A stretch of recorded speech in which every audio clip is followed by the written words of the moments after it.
Hi, I'm Miley Oye, a developer programs tech lead with Google Webmaster Central. But today, I'll pretend to be the SEO of the Google Store at www.googlestore.com. The Google Store sells many fine items like Google T-shirts and fold-up flyers. Using this site as an example, together we'll take a look at how to make the most of the features and Google Webmaster tools. My favorite. Now, if I were the SEO of the Google Store, the first thing I would do is log into Webmaster Tools, verify ownership of my site, then sign up for email forwarding in Message Center. Email forwarding allows important messages from Google, like malware notifications or alerts for crawling issues, to be delivered right to my inbox. So I can get important news without even needing to log in to the Webmaster console. Next, stepping back a bit, as the SEO, I'll talk to Google about their business strategy for the Google Store. I'll do my best to help make the online strategy that I'm managing consistent with their overall business goals. So let's pretend that the owners of the Google Store explain to me that a key part of their business includes online sales of Google merchandise. Let's say they like to sell more Android t-shirts and Google yo-yos. Remember, please, that this is all make-believe. Now, my objective as their SEO is more clear. I need to help googlestore.com sell merchandise. But rather than help the Google Store sell every product in stock, I prioritize where to spend my time by optimizing the product pages for items that already have visibility in the market. This is much easier than also needing to create demand for an item. To do this, I'll investigate the information available in Webmaster Tools search queries. This data helps me understand which products are already doing well in search. Now, there are many queries for which the Google Store ranks, but only some of them are actually receiving clicks from targeted visitors. I'll star these queries. The other queries, like YouTube, are likely irrelevant. They may receive a lot of impressions, but when a user just searches for YouTube, they probably want to watch videos on youtube.com. It's not easy to upsell to a YouTube t-shirt. Now, with the queries starred like Google t-shirt and Android shirt, whenever I log into Webmaster Tools, it's easy for me to track my progress without being distracted by extraneous terms. For the rest of this presentation, in the interest of time, I'll focus on helping the Google Store increase sales for their Android shirt. Given my starred queries, I'll check them out in search results. You can see here that for Android shirt, my second result, with an indented result, could be more descriptive and readable. The snippet can originate from the meta description, and that's a quick fix I would immediately implement as their SEO. After viewing search queries to get an idea of the queries to prioritize, I'll then go to the Keywords feature in Webmaster Tools.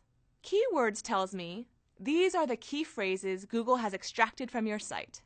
As the SEO, I want these keywords to relatively match the terms for which I want to rank. Here I notice the keywords for the Google Store include organic, eco, and cotton. These terms don't match the actual merchandise I'm trying to sell.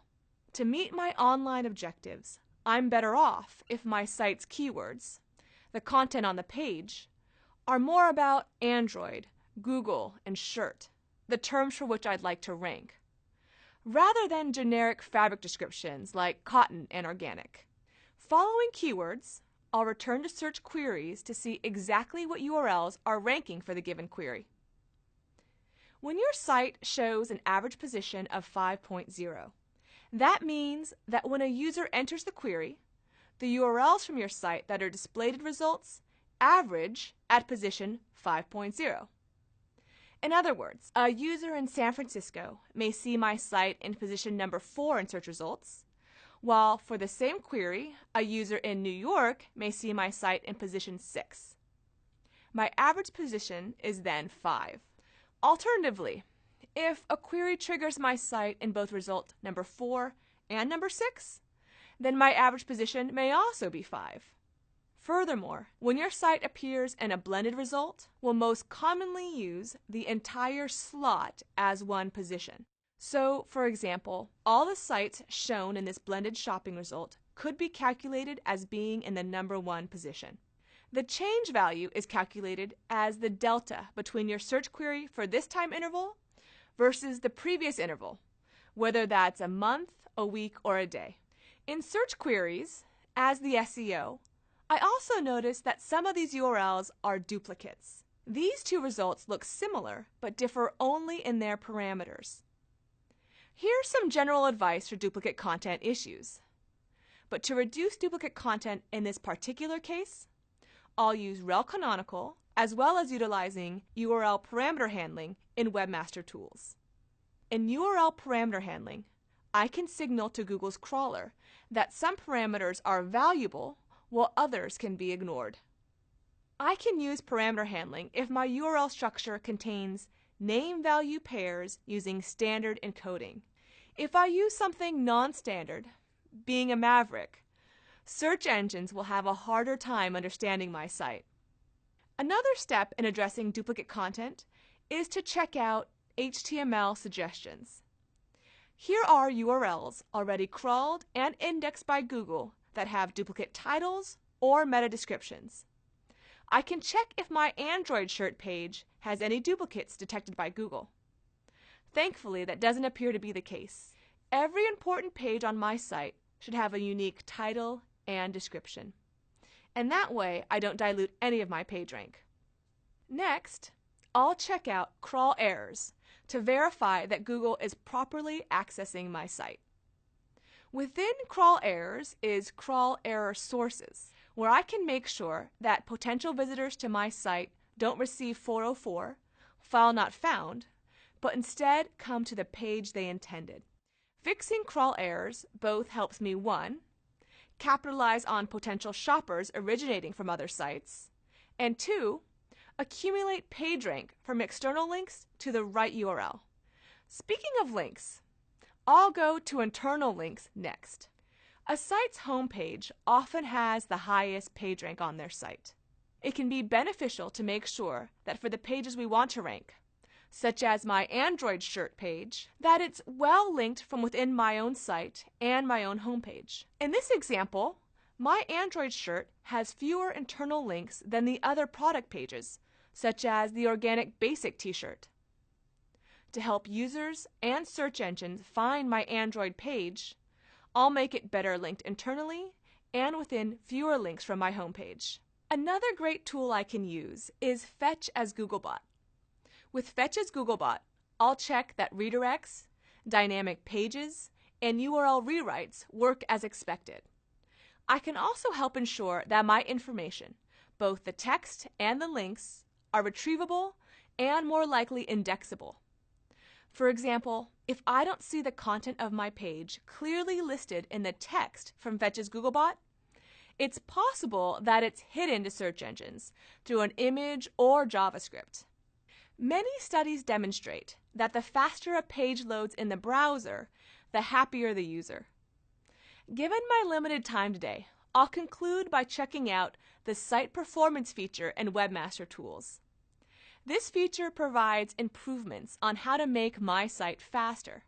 Here, unfortunately, I noticed that my Android shirt URL requires over 6 seconds to render. Most e-commerce sites aim for under 2 seconds. Because, as the SEO, I don't want to lose Google Store's visitors because of slowness, I'm going to make improving my site's 6-second load time a high priority. Now, let's recap the features I've used in Webmaster Tools. First, I signed up for email forwarding in Message Center. Next, I checked out search queries to see the items on my site that are already ranking and for which I can improve. Then I used keywords to understand how I should better target my content. I tried to reduce duplicates through HTML suggestions and URL parameter handling. Then, crawl errors to fix broken links. I prioritized my content by comparing internal links verified crawler access through Fetch's Googlebot. And last, I used site performance to improve my page speed. Thanks. I hope you find some of these tips useful in making the most of Webmaster tools. I look forward to seeing you at our Webmaster Central blog and at google.com/webmasters.